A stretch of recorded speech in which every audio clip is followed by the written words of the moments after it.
What's going on, ladies and gentlemen? Welcome in the Week 17 edition Wishbone ShotGun podcast, sponsored by the Dugout of Millwood here on the Sports Insanity Network. I am Mike Rifkin. First and foremost, Merry Christmas. Hanukkah has passed, but happy Hanukkah, happy Kwanzaa, and happy Festivus. This is a Festivus for the rest of us. Remember that. So happy holidays from our family to yours. And let's talk football. Week 17. We are already at week 17. We got some clinching scenarios we're going to go over. We're going to recap a lot of stuff that went down last week. We got to talk a little bit about DK Metcalf. I got to talk a little bit about one of the New York teams. I got to talk a little bit about my Dolphins. And there's a team in the AFC that I think a lot of people, including myself, misread coming into the year, and we'll get into that too. I also want to dive into Kansas City a little bit. Life after Mahomes, because we did not do a show last week due to some circumstances, but I'm back this week, baby. Let's just start with a little bit of, I don't want to call breaking news, but this is from Adam Schefter. Vikings head coach Kevin O'Connell said today J.J. McCarthy has a hairline fracture in his hand, out on Thursday against the Detroit Lions. Max Brosmer will start, or is expected to start. Another injury for J.J. McCarthy in what really is his rookie year. Frustrating. If I'm a Viking fan, the word is frustrated. Because you saw some glimpses the last couple of weeks with J.J. McCarthy in this offense and what can happen. I thought J.J. McCarthy played extremely well the last couple of weeks. He was very good in that game against Dallas on Sunday night. He wasn't great against the Giants, but he was okay, but he gets hurt again. I think the Vikings priority one's going to have to be finding a reliable backup quarterback, and that's not a shot at Max Brosmer. It's just like the circumstances with McCarthy. So they're going to have to scare. Maybe it's a Jacoby Brissett who's played really well for the Cardinals. Maybe the ironic thing would be this is not happening, even especially if Brian Flores is there. That trading for Tua, I think that'd be hilarious. But Brian Flores, I don't think if Brian Flores is there, that's not happening. And then I think there is a wild card for the Viking quarterback situation, and that's Aaron Rodgers. I think Aaron Rodgers could be a total wild card for the Vikings, depending on if Aaron wants to continue playing after this year, and B, are the Vikings okay saying to J.J. McCarthy, we gave you 1 year, you really couldn't stay healthy, we're going to put you back to the bench, and you're going to watch Aaron Rodgers for a year. I don't think Kirk Cousins returning helps, because I think Cousins would be like Rodgers in that sense. I don't think Russell Wilson. I think Russell Wilson's done, but that would be another guy I think you would have to consider. James Winston's probably the Giants' backup again, because I think he signed a 2-year contract. So priority one for the Vikings in the offseason has got to be backup quarterback. Or even a starting quarterback. Just make Justin Jefferson happy. Tough year for the Vikings. Tough year. Tough year for McCarthy, too, so you feel for the kid. All right, on to the clinching scenarios for Week 17. I want to get those out of the way before we dive really into this. The Broncos. By the way, that was a tough one Sunday for them against Jags. That's a really good win for the Jags. We'll get into that, too. The Broncos, they'll visit the Chiefs on Thursday night. They can clinch the AFC West and the number one seed in the AFC. Rephrase it. Let me go again. AFC Denver can win the AFC West and the top seed in the AFC, which means they'd get the only bye with a win plus a Charger loss plus a Patriot loss plus a Bills loss plus a Jacksonville loss. So Denver wins. The Chargers can lose or tie. New England has to lose. Buffalo, one more time. Denver wins. New England loses. And then the Chargers, Bill, and Jags either have to lose or tie their respective games. That's how Denver can win and get the number one seed along with the AFC West. Now they can win the AFC West just with a win and a Charger loss or tie, or a Denver tie and a Charger loss. The Jaguars can win the AFC South with a win and a Houston loss. The Patriots can win the AFC East with a win over the Jets and a Bills loss to the Philadelphia Eagles. The Pittsburgh Steelers can win the AFC North, with a win or a Ravens loss. Baltimore was the team I was talking about before. We'll get into that. Houston can clinch a playoff berth with a win or a tie. The Colts lose, or the Colts lose or tie. Houston would clinch at least a tie in strength of victory tiebreaker over Indy. Those two teams play week 18 in Houston. Now, Houston would need the following to have to clinch a tie in the strength of victory: Ravens, Bills, Chiefs, Niners all have to win, plus the Falcons and Dolphins have to lose. So to reiterate, for the Texans to get the tiebreaker, Ravens, Bills, Chiefs need to win. Ravens, Bills, Chiefs, Niners have to win. And Falcons, Dolphins have to lose. The NFC side of things, the Seattle Seahawks. What a game that was on Thursday night last week. Seattle could clinch the NFC West and the number one seed in the NFC with the following: a win plus a Rams loss or tie, and the Niners and Bears have to tie. So in the Niners-Bears game has to end in a tie. The Rams have to lose, and Seattle has to win.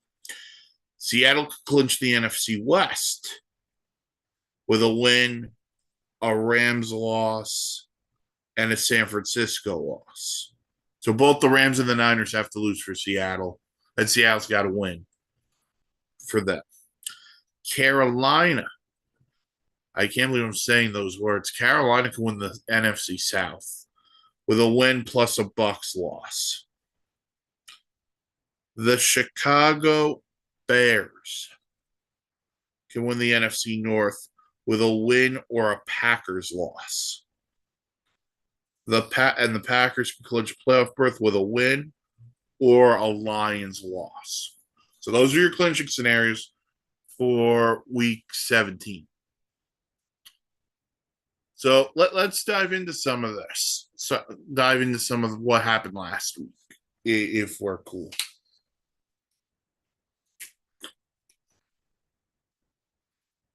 I want to start with the game last night.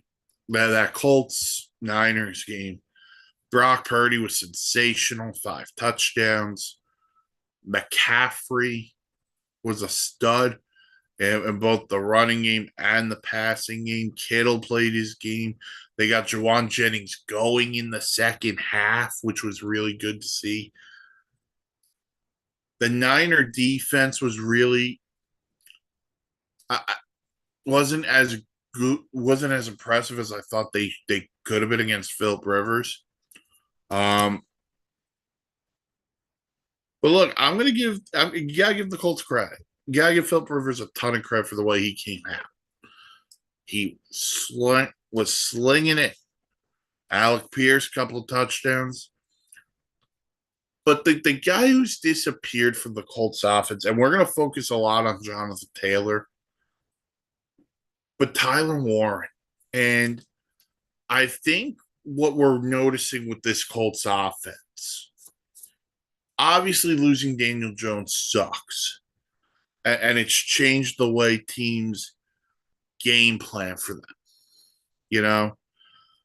But the thing for me is, and I've said this for a number of years, whether it be on the show or just talking to people, like the Colts don't have a guy on the outside that makes me scream number one receiver. They don't have that guy. Tyler Warren as a tight end kind of became that guy this year, where it's kind of when I need to, I'm going to go to Tyler Warren. You know, Pittman's pretty good. Josh Downs and Alec Pierce to me are the same guy, although I think Downs is more of a possession receiver. They need alpha. They need an alpha receiver. I think that has to come, whether it's in the draft or it comes in a trade this offseason for them. Indianapolis, whether Daniel Jones is the quarterback, Phillip Rivers is the quarterback, the statue of Peyton Manning outside of Lucas Oil Field, Lucas Oil Stadium, whatever you want to call it, they need a number one receiver. They need a guy for me who's a game breaker, a game changer. I don't know right now who that guy is. I think you're going to have to identify that guy. Like if Philly's going to offer up AJ Brown, if that's something that's coming out, I would jump on that from Indianapolis. Now the problem is for Indianapolis, they don't have first round picks the next 2 years because they moved that for Sauce Gardner. So they're going to have to get very creative on how they can get a number one receiver, because if they can get a game changer at receiver to add into this offense with Pittman, Pierce or Downs, I think they're interchangeable. Jonathan Taylor in the backfield. And then you get Warren. I think this offense, if they get the competent quarterback play, whether it's Daniel Jones or someone else, I think this has the makings of a very strong offense under Shane Steichen. They just need, for me, an alpha male receiver. I don't care if it's AJ Brown. I don't care if it's, I'm trying to think of who else could be available. Maybe it's Brandon Ayuk. You know, maybe if you're high on Ayuk, I would consider that one. And you may not have to go with a first round pick because the Niners might just be done and willing to move on. So maybe that's a fifth round pick, and maybe it's a player. I think if I'm Indy, I'm jumping at that price. I think I would jump at Ayuk. Debo's not the game changer. So I wouldn't even consider signing or trading for Debo. You know, there are other guys maybe you could take a chance on. There are young receivers who may be traded. Maybe it's Keon Coleman in Buffalo, although he hasn't shown me to be that guy yet. But Indianapolis needs to find a receiver, game-changing receiver. The Niners, to me, look, I think the NFC, look, we can talk about how good the Bears have been. We can talk about how good the Packers have been. Carolina's a shocker, you know. I would be stunned if one of those three NFC West teams, the Seahawks, Rams, Niners, one of them to me is playing in the Super Bowl. I think those are the three best teams in the NFC. I think those might be the three best teams of football. And I don't mean to disrespect Denver or New England, but I think those are the three best teams. Seattle, the Rams, and the Niners. Look at what the Niners have done with so many injuries. And I think we ignore Kyle Shanahan on Coach of the Year. And I think Kyle Shanahan, I don't think he'll win it. I think they're going to look, maybe it's Liam Cohen, maybe it's Vrabel, maybe it's Dave Canales. But I think Kyle Shanahan deserves some credit for the job he's done. McCaffrey's been healthy. That's been huge. You know, what they've been able to do without Debo and Ayuk, they need Kittle to stay healthy. And then that defense, they're not they're not what they used to be. They don't have Bosa, they don't have Fred Warner, but they do enough. They do enough with Robert Saleh. But the Niners, that was a really nice win on Monday night in Indianapolis. So we'll see what happens there. The Niners are in the playoffs with that. Well, they got in based off some help also. But that win also clinched berths for the Chargers, Bills, and Jaguars in the AFC. So congrats to those teams. How about those Jags, man? I said it's Sunday Sideline Report right here on the YouTube channel with Mark and Dan. Like, that needed to be a Trevor Lawrence coming out party. He played a great game against the Jets. We needed to see it against a really good team. Trevor Lawrence played great again. And this team reminds me of that team of a couple of years ago, that first year under Doug Peterson, with a little bit of a caveat. And the caveat's this: this team is good. They have talent. Travis Etienne, Parker Washington, Brenton Strange at tight end. They added Jacoby Myers. What they've been able to do offensively, even after the Travis Hunter injury, been very impressive. And again, Liam Cohen deserves credit. And Trevor Lawrence, look, I wrote an article for the website preseason. I called it the 10 quarterbacks under the most pressure. I put Trevor Lawrence at 1, and I thought it was deserving. I thought Trevor needed to show us this year, that he's the reason why he was number 1 pick. And what's gone wrong in Jacksonville hasn't just been him, it's been the coaching or the injuries or whatever factors. I kind of got to give him a ton of credit. He has shut me up. He's looked phenomenal the last couple of weeks. And right now, the Jags might be the most dangerous team in the AFC. Look, they go into Denver, and beat up the Broncos. No one saw that coming. They could have won that game, but I didn't think they'd win that game by 2 touchdowns. So you got to give them a ton of credit for what they did.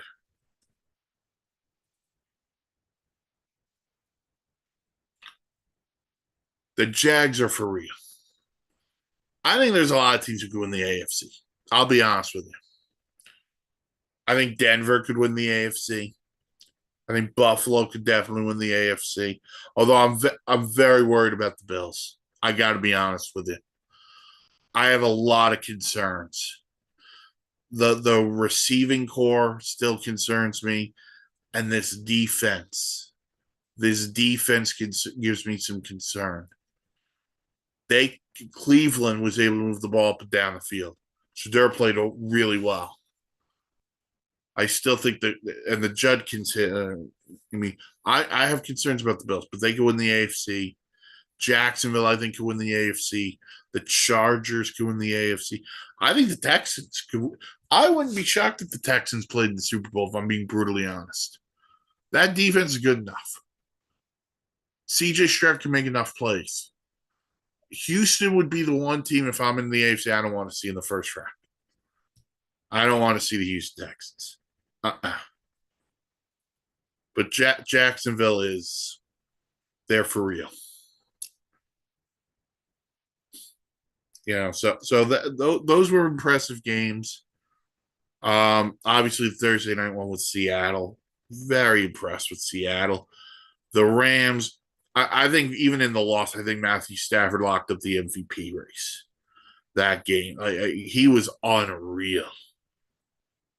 He's been unreal all year. And he's not only a future Hall of Famer. I think if he wins another Super Bowl, I think you got to put him in the top 15, maybe top 20 all time. It's been that a second ring will do him justice. Absolutely future Hall of Fame. He'll be I think he's a lock already.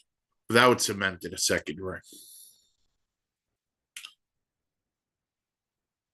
I got to get into the DK Metcalf thing.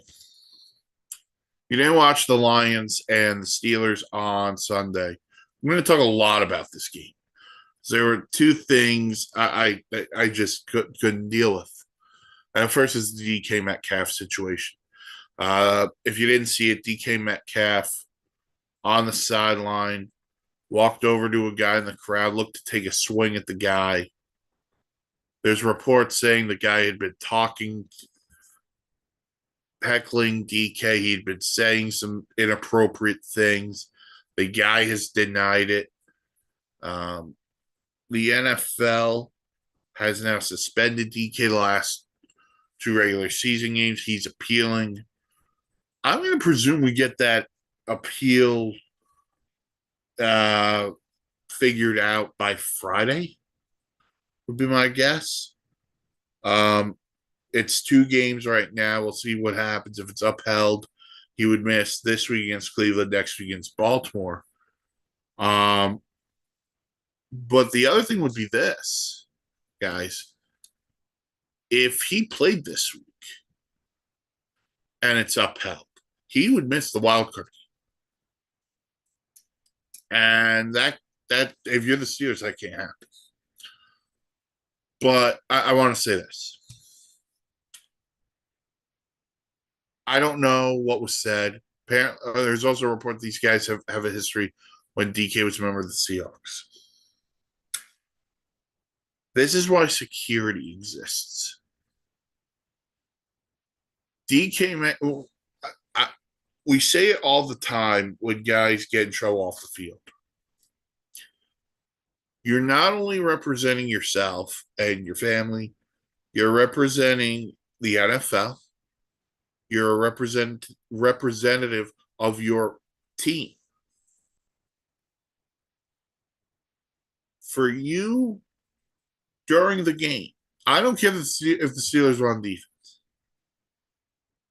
to walk behind the bench to the crowd where this guy was and take a swing is an awful job on his part. It is an awful job on DK Metcalf's part. It's an awful job. It's a bad look for DK. It's a bad look for Mike Tomlin. It's a bad look for the Pittsburgh Steelers. And honestly, it shouldn't be tolerated. I'm glad the league threw down 2 games. I'm glad. And I think if it was earlier in the year, it may have been more. Maybe it's the 3rd game. I don't know. To justify those actions would be insane to me. Go to a security guard and be like, hey, let's either move this guy or, be like, hey, this guy's saying inappropriate things. Security will take care of it. They'll either escort him out, maybe they move his seat. I don't know. But you walking up to him and throwing a shot, whether you connect or not, don't care. That should never happen. It should never happen that a athlete walks over to the stands and takes a shot at a fan. I don't care what the fan said. Go to a security guard. If he's that bad, you go to a security guard and get that guy out of here. And where's the Steeler leadership group? Where is Mike Tomlin? Where is, this is an awful look for the Steelers and something that should never happen. If it's that bad, you go to security and be like, hey, throw that guy out. You can tell him what he said. You can tell the security guard. I don't know. I don't know what the guy said. There's reports he talked about DK Metcalf's mother. Maybe there was a name called. I don't know. I'm not there. Wasn't there. Athletes get heckled. I don't know what he said to him, but you can't take a shot at a fan. That's what's inexcusable. You can't allow that kind of stuff to happen in any situation, any sport. No athlete should be taking a shot at a fan.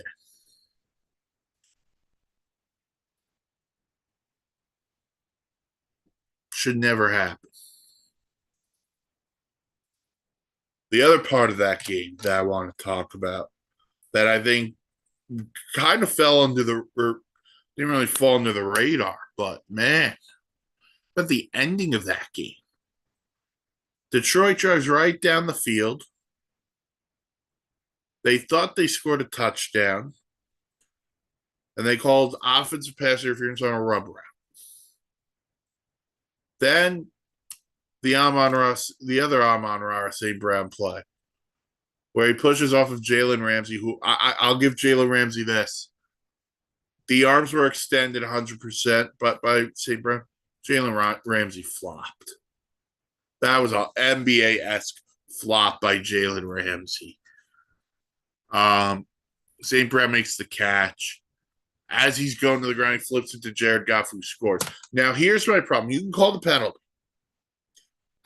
Do I like the penalty? Not really.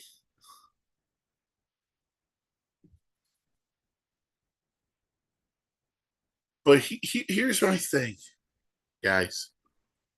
And this is what I hate in this league. The referees, whether you want to call it the right call, the wrong call, that shouldn't end the game. I get it. The lines were out of timeouts. There's probably a 10-second runoff at the end of the game. I think that's hot garbage. Detroit worked their ass off. They scored twice in that last drive, and they got both touchdowns taken away from them by the referees. You want to call the push off? Fine. Then the rub route should have stayed because every team runs a rub route, and they don't call it all the time. Detroit just had their playoff chances basically taken away from them. And that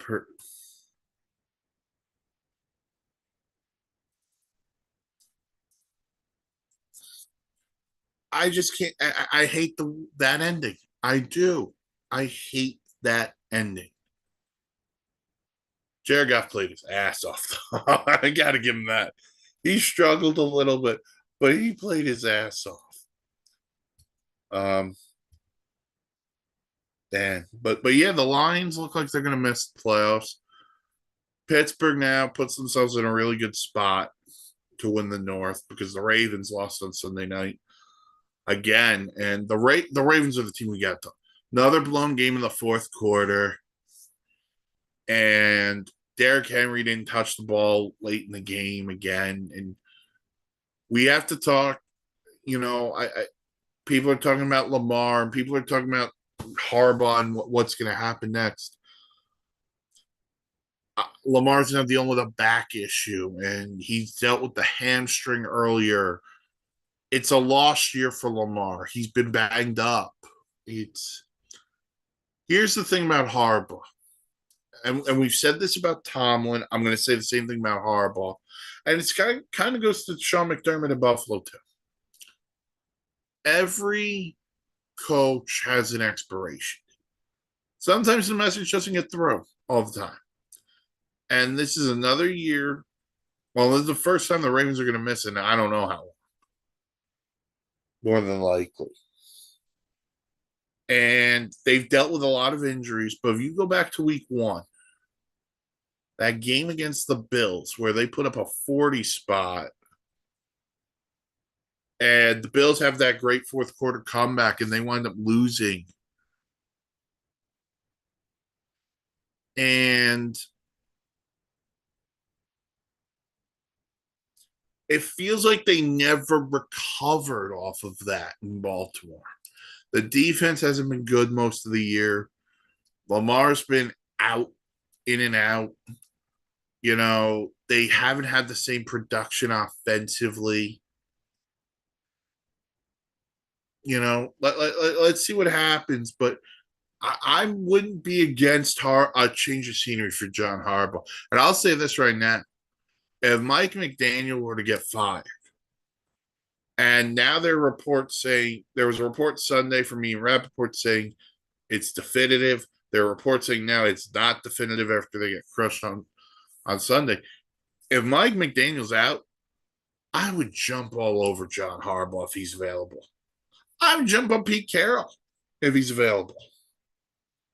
So Baltimore's a tough one. Team's too talented to be this bad. But they've had injuries. It's been a tough year. We'll see what happens. But the Ravens are tough out this year. I picked them to go to the Super Bowl. I gave them the curse. I apologize to Raven fans everywhere. The other thing I wanted to talk a lot about, I got to talk a little bit about the Giants because something bothered me on Sunday. So I'm sitting on the couch. I got my picture-in-picture going. I'm watching the Giant game, and I'm watching the Red Zone. And I wanted to focus in on the Giants. The reason why I wanted to focus in on the Giants is because, to me, I'm already in the off-season mode, and I want to think about potential coaches. And I want to see what Jackson Dart's got. And I want to see if we've got any more building blocks going forward. Darius Slayton had another crucial drop in this game, and so he could go. Mike Kafka coached that game scared. They didn't throw the ball till there was about a minute left in the first half. And he was scared because of Brian Flores' defense. Or was he scared because he didn't want Jackson Dart to get hurt? I don't know. But he coached scared. And to me, I can't evaluate Jackson Dart based on coaching scared. I want to see him against a Brian Flores defense. See what he sees. Now, there's a throw in there. He hits Darius Slayton in the numbers second half, and Darius Slayton, I don't want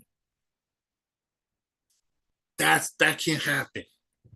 The Giants are too bad for those things to happen. Darius Slayton shouldn't be a Giant next year. But Jackson Dart making that throw, okay, I see it. Theo Johnson's alligator arms shouldn't hurt Jackson Dart. But what I'm saying is all the running plays, all the whatever you want to call it,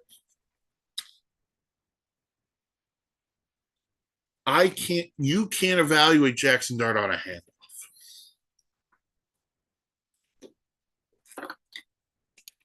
And we're sitting here and you're playing the Raiders this week. The winner gets the number one pick. Or the loser gets the number one pick. Guess what? Do you want Fernando Mendoza? Do you want Jackson Dart? Or are you going to do the smart thing, Joe Shane? Trade that pick, accumulate way more because the Giants need a lot more. But I have a hard time right now valuing Jackson Dart off of Sunday because the numbers aren't pretty, but at the same time, you never let him get into the flow of the game. And so Mike Kafka's not the coach next year. But I want to know what Jackson Dart is really good at and what he's not good at if I'm evaluating him. So we'll see what happens. But that is not to me, Kafka coached that game scared, and that can't happen in the NFL. And then there's the Chiefs. I want to dive into this because I didn't get to last week. Mahomes torn ACL. He's already undergone surgery. He's going to miss the season. Maybe even the start of next year. Who knows? And it sucks. The Mahomes injury sucks. And I know there are people out there being like, yeah, the Chief dynasty's over. And it's not over. It ain't over. Now, it's over for this year. But we don't know what Kansas City's going to look like next year.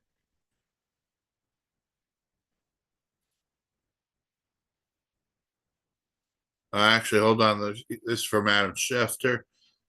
Okay. Kevin Stefanski told reporters Deshaun Watson will not be activated this season. Shock to nobody. Deshaun Watson's going to be another interesting name to watch out there on the market. I don't know what teams are going to look for the backlash or not, but we'll see what happens. Mahomes.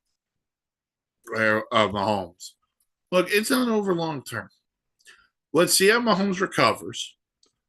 I think this is big for Brett Veach because I think Brett Veach now has to understand what he's got to do this summer, this offseason. They got to revamp the line. Jawan Taylor might be the worst offensive lineman signing in the history of offensive lineman signings. They need a running game. I don't know what happened to Isaiah Pacheco. I mean, this dude was the guy a couple of years ago, and he's fallen flat since. They still have Kareem Hunt, but they needed a running back. And then they need some more depth at receiver. Rice and Worthy are nice young receivers. But then you're getting into Juju and Tyquan Thornton. Hollywood Brown being there could help again. They're going to need to figure out the Travis Kelce situation. And the other thing is this on defense. What does the future hold for Chris Jones? They need another corner to go opposite Trent McDuffie, who really struggled this year. But Andy Reid's coming back. Mahomes will be back. For their sake, I hope Steve Spagnuolo's back. I don't think Matt Nagy comes back. That offense was not good when Mahomes was healthy or not. But look, tough times for Kansas City. It just was that year. This year, nothing went right. So you feel for the Chiefs, but they're going to be back with Mahomes next year. So that's that. Let's get into some of the games this week. We'll pick them and we'll talk about them. We've got 3 games on Christmas Day. I don't know how you guys feel. I don't love the idea of 3 football games on Christmas Day. I've always felt Christmas was for family. If you want to play one, I'm okay with that. I know the NFL's kind of trying to take away the NBA's day on Christmas, but I still think it's ridiculous. By the way, the LeBron James comments too. I don't know if you guys saw that. He said him saying he'd rather be with his family than playing on Christmas Day. Dude, you could have retired. Let's be honest. So the first game is the Cowboys and the Commanders. We don't even know who's playing quarterback for the Commanders. Mariota got hurt. We know Jaden Daniels isn't playing. The Cowboys are eliminated, but I think guys are still playing for jobs. I think Dak has to keep playing. Lamb and Pickens, they are defense. Matt Eberflus has to be coaching for his job. Schottenheimer's probably shouldn't be on the hot seat, but I never know with Jerry Jones. I like the Cowboys to beat Washington. I wouldn't be shocked if this, I think, could be blowout, even depending on who's playing quarterback for Washington. Lions Vikings is the second one. I'm going Detroit. We just told you about Minnesota. No McCarthy. The Lions still have an outside shot to make the playoffs. need a lot of help. But Dan Campbell always will have his team prepped. So I like Detroit. And then the Thursday nighter on Christmas is the Broncos and the Chiefs. Denver's not losing 2 in a row. We don't even know who's playing quarterback for the Chiefs. Gardner Minshew got hurt on Sunday. Thoughts to him, too. He also tore his ACL. Just have really bad luck for KC this year. Saturday, we get a doubleheader. We start with this one. This is a good one. Texans, Chargers, both teams rolling. Both teams playing really well. I'm going to take the Houston Texans. I'm going to tell you why. I think this is the game where the Chargers are going to miss their offensive line. No Slater, no Joe Alt. You got Will Anderson and Danielle Hunter. Texan defense, I think, makes a lot of big plays here. I like the Texans. Low scoring. And then Saturday night, we got the Ravens and the Packers. We don't know who's quarterbacking either team. Jordan Love gets hurt on Saturday night. Malik Willis had to come in. We know Lamar got hurt on Sunday night. Back contusion. Might be Tyler Huntley. That being said, the Ravens can't stop anybody on defense. I'm going to take the Packers. Sunday, Bucks, Dolphins, Battle of Florida. The Bucks need the game. I don't know what's going on in Tampa, but the Bucks are going to win this game. Steelers, Browns, we already said the Steelers win. They win the division. I'm going to take Pittsburgh. Jets, Patriots, New England. I think the Jets keep this one a little bit closer than people think, even with Brady Cook. Saints, Titans, I'm going to take New Orleans. I got to be honest with you. I was impressed with Tyler Show last week. I thought he looked really good in that game against the Jets. Give him credit. That'd be 4 in a row for the Saints. So they're going to end the year strong. Jags, Colts. I'd love to tell you the Jags are going to have a hangover effect from last week. I just don't see it being against Indy. The Jags stopped the run well. And I think Indy's just, they're ravaged with injury. The Seahawks and the Panthers, I'm going to take Seattle. Carolina could win. Carolina wins big games at home. They've proved that this year. Cardinals, Bengals, I'm going to take the Bengals. Burrow was awesome on Sunday. Giants, Raiders, I'm going to take the Giants. That's how bad I think the Raiders are. Well, Brock Bowers should have a good day. Eagles, Bills, I'm going to take the Bills at home. But I'm very leery on this one. If Saquon can have it, the game plan's got to be given to Saquon. Sunday night, Niners, Bears in San Francisco. I like the Niners. And the Niners will make enough plays at home. Tough game for both. And then Rams, Falcons on Monday night. I'm taking the Rams. My lock of the week. I'm going to go Tampa against Quinn Ewers and the Dolphins. Not that Quinn Ewers was awful on Sunday, but it was a tale of two halves for the Dolphins. But Tampa needs the game, and I think they'll win the game. So let's see what happens. So once again, from everyone here at SIN, have a happy and Merry Christmas. Happy Kwanzaa. That'll do it for this edition of the Wishbone ShotGun podcast. We'll be back next week. I'm not sure if I'll have Noah on with me or not. I do have to reach out. But we're going to talk I can't believe we're going to be in week 18. I can't. Flew by football season. Flew by. You can follow us on the socials. Facebook, The Sports Insanity Network, Twitter, Insanity Radio. You follow me personally on Twitter, Podmaster Rifkin, same name on Blue Sky. Go to the website, thesportsinsanitynetwork.com. Great blogs, vlogs, plays, trains, and automobiles. Sunday morning, right here on the YouTube channel. Sunday Sideline Report. Myself and the old ops guy, and possibly Dan. We don't know. We'll preview all the Sunday games, talk clinching scenarios again. Like, comment, subscribe to the YouTube channel. We'll see you then. Again, have a happy and Merry Christmas, everybody. I'll talk to you all Sunday. Take care.